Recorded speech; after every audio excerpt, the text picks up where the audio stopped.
ቁርአን ውስጥ የሌለ ያልተዘረዘረ የትኛውም አይነት የእውቀት ዘርፍ የለም ብዬ ብልህ ማጋነን አይደለም። ሰላም አለይኩም ወራህመቱላሂ ወበረካቱሁ። አዎ ቁርአን ሁሉንም ትምህርቶች በውስጡ የያዘ የሆነ ትልቅ አምላካዊ መልእክት ነው። ባረከላሁ ፊኩም። ይህንን ቁርአን ለማብራራት ደግሞ ረሱል ሰለላሁ ዐለይሂ ወሰለም ሰሒህ የሆኑ ሐዲሶቻቸው አሉ ማለት ነው። ታዲያ ቁርአን በራሱ ስናነበው ተዓቡደን በእያንዳንዱ ፊደል በአንዲት ፊደል 10 ሐሰናት እንደምናገኝ ምን ያክል እውቀት አለ?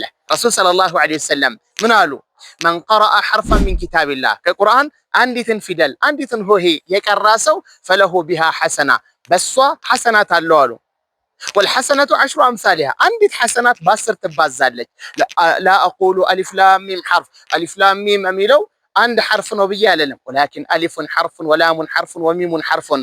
ስንት ጽሁፎች ታነባለህ ፖስት የተደረጉ የሚጠቅመው የማይጠቅመው፣ ስለ እስራኤል ስለ ኢራን ስንቱን ታነባለህ። የአላህን ቃል ግን ትዘነጋለህ። አሁንም ወደ ቁርአን ወደ ክብራችን እንመለስ።